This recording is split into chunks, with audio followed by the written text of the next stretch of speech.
There was a man who opened up a bar business in front of a religious institute because that was the only place available in the city. The religious institute got really mad, so they started a campaign against his bar and prayed daily against his business. 2 days before the opening of the bar, a strong lightning bolt struck the bar business and burnt it to the ground. The owner of the bar decided to sue the religious institute for $2 million on the grounds that their prayers against the bar is what caused the burning of the bar, whether it's direct or indirect actions or means. In its reply to the court, the religious institute denied all responsibility that their prayers is what caused the burning of the bar down. And to support their claim, they referenced the Benson study at Harvard that states that intercessory prayer had no impact.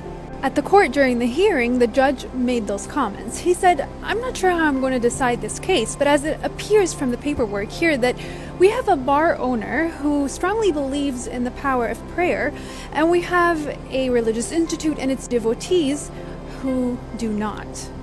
Basically, the religious institute only believed in the power of prayer when it was convenient for them. They didn't want any businesses around their institute that would affect their reputation, so they prayed that the bar burns down. But when they were being sued, they changed their entire belief and even collected references saying that prayer has no impact. I actually loved this story because it shows a great example of hypocrisy. A lot of us understand the literal meaning of hypocrisy, which is for someone to say something they don't do. But there's actually a much deeper meaning to hypocrisy.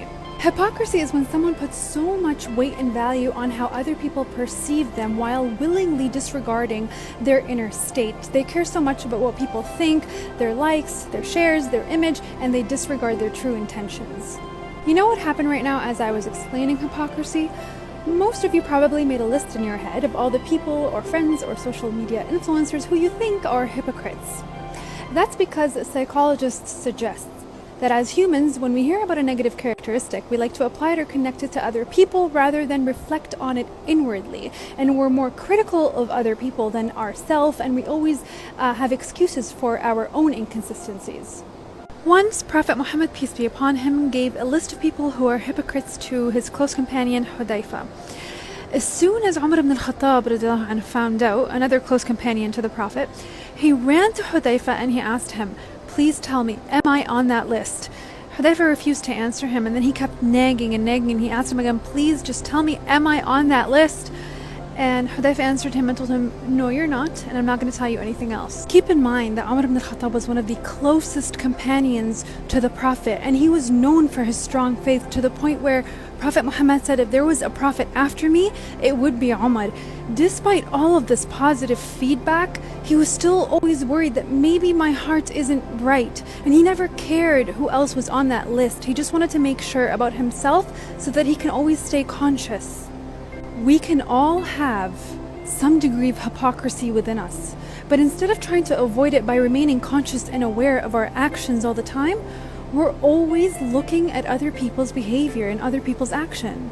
Calling out on hypocrites and condemning their behavior while having even the slightest hypocrisy within our actions or the things that we do is the biggest form of hypocrisy within itself. So let's always judge and evaluate ourselves, remain conscious of our hearts and our actions rather than evaluate and judge other people, because that's the only way that we'll grow and transform and remain healthy.